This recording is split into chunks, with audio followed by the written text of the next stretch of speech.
Эрхэм үзэгчдээ сар шиний баяр ойрцонтой холбогдуулан манай улсын иргэд бүгд найрамдах хятад ард улсад зорчиж худалдаа 8 эрхлэх асуудал түгээмэл болдог. За энэ өдрүүдэд бүгд найрамдах хятад ард улсаас эргэж ирсэн иргэдийн дунд хуурамч юан одоо байна гэсэн гомдол мэдээлэл цагдаагийн байгууллага толонтой ирэх боллоо. Нийслэл Улаанбаатар хотын Бөмбөр худалдааны төв ойролцоо барилах 8 шарга валют одоо солих цэгүүдэд мөнгө солиулахад хуурамч юан өгсөн байна гэсэн гомдол мэдээлэл цагдаагийн байгууллагад олонтоо ирлээ. За Чингэлтэй дүүргийн цагдаагийн хэлсэн энэ хэрэгүүдийг шалгаж байна. Одоогийн байдлаар бол 6 хэрэг дээр нийтдээ 7000 орчим хуурамч юан илэрсэн хэргийг цагдаагийн байгууллага шалгаж байна. За хэргийг шалгах явцад бол эдгээр хуурамч юануудыг бүгд найрамдах хятад ард улсад зорчсон иргэд мэдэхгүйгээр авч ирээд за мөнгөө буцаад солиулахад нь одоо хуурамч юан илэрсэн байж болзошгүй ийм байдлууд тогтоогдож байна. За цагдаагийн байгууллага бүгд найрамдах хятад ард улсын дотоод явдлын яам цагдаагийн газартай энэ хэргийг шалгах талаар одоо харилцсан ярилцаж мэдээлэл одоо солилцож байна. Ялангуяа 5000 юм уу 100000 юаны дотор одоо худалдаа 8 хийж байгаа улсуудын мөнгөний хариултыг өгтөө худалдаачид 8-ачид за хуурамч юан одоо өгдөг. За үүнийг манай иргэд төдийлөн сайн мэддгүйгээс хохирох явдал одоо түгээмэл гарч байна. Ийм учраас бид эдгээр хэрэгүүдээс одоо сэрэмжлүүлэг болгож иргэд та бүхэнд дараах мэдээлэл сурвалжлагыг хүргэж байна. 99 оны 2005 оны 2 юан байгаа. 2 онд үйлдвэрлэгдсэн. Энэ 2 юан нь болохоор хуурамчаар үйлдэгдсэн хэмжээгээр үйлдэгдэж гадаадын улс оронд тархсан асуудал дэлхийн нийтэд бас асуудал болж үүсэж байгаа. Манай Монгол улсд болохоор хуурамч юан 2005 оны юан хоёулаа орж ирсэн байгаа.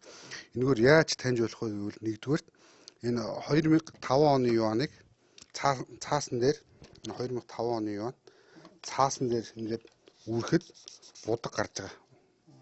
Тэгэхээр энэ бол эхний таньж болох шинж тэмдэг. Хуурамч нь болохоор ерөөсөө үрээд будаг гарахгүй. Нэгдүгээр шинж тэмдэг энгийнээр таньж болох. Хоёрдугаар шинж тэмдэг нь болохоор энэ дэвсгэртийн тоо нүүрэн талын тоо ногоон өнгөөр ялцж байгаа. Эний өнцгийг байршлын солиод үзэхээр өнгөний хувирал явагдаад саарл өнгөтэй бор саарл өнгөтэй болж хувирж байгаа. 99 оных ч мөн ялгаагүй хувирж байгаа. Өнгө хуурамч яанууд дээр болохоор зөвхөн ногоон өнгө нь гэлзэж байгаа. Ногоон өнгийг эргүүлэхэд ногоонороо хэврээл байгаа. Өнгөний өөрчлөлт ямар ч өөрчлөлт тоон дээр явагдахгүй. 2005 хоёулаа адилхан. 50-ийн яанууд бас мөн хуурамчаар үлдсэн. 50-ийн яан дээр бас үүрэхэд будаг гарна. 2005 оных нь ногооноор будаг гарна. Хуурамч нь бол 2005 хоёулаа будаг гарахгүй. Жинхэнэ 2099 оны дэвсгэртүүдээр болохоор үүрэхэд хоёулаа бас будаг гарахгүй хуучныхын дэвсгэрт учраас бид нэр тусгай гэрэл хэрэгжилж болно. Энэ гэрэл бол ерөнхийдөө худалдаанд түгээмэл байдаг хямдхан гэрэл байгаа. Энэ гэрлээр гэрэлтүүлж үзэхэд энэ дэвсгэртийн нүүрэн талын тооны дээдлэлт яг тэр тоогоороо шаргалтаж гэрэлтэж харагдана. 2005 99 он хоёулаа гэрэлтэн.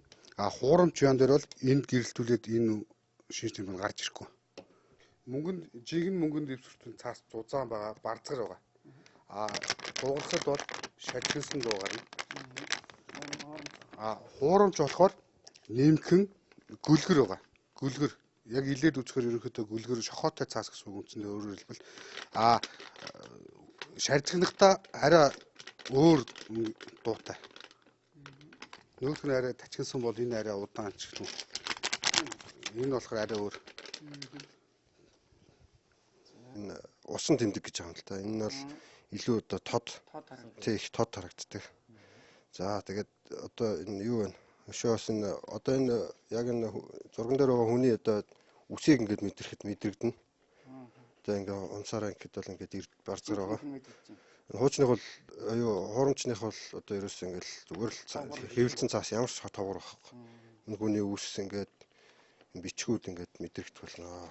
Бүгд найрамдах хятад улс зорчих явахдаа энэ хуурамч яан авцсан тохиолдолд цагдаагийн байгууллагад шууд мэдгдэх хэрэгтэй. Ялангуяа хуурамч яан яг өгж авахдаа асуудал үүссэн таньж бас нөгөө юана өгөөгүй аваагүй ч гэдэг юм уу аливаа асуудал үүсэх үед цагдаагийн байгууллага шууд хандах хэрэгтэй. Тэгэхгүй бол нөгөө хуурамч яан өгж байгаа этгээд маань ямар нэгэн байдлаар олон хүн цуглуулах бус байдлаар тэр хүнийг дайрт давчлах эвгүй байдалд оруулах ч юм уу дайлимдуул сэтгэл зүйн дарамт учруулж ингэж хэрэгээг үйлчлүүлдэг залилдаг баг.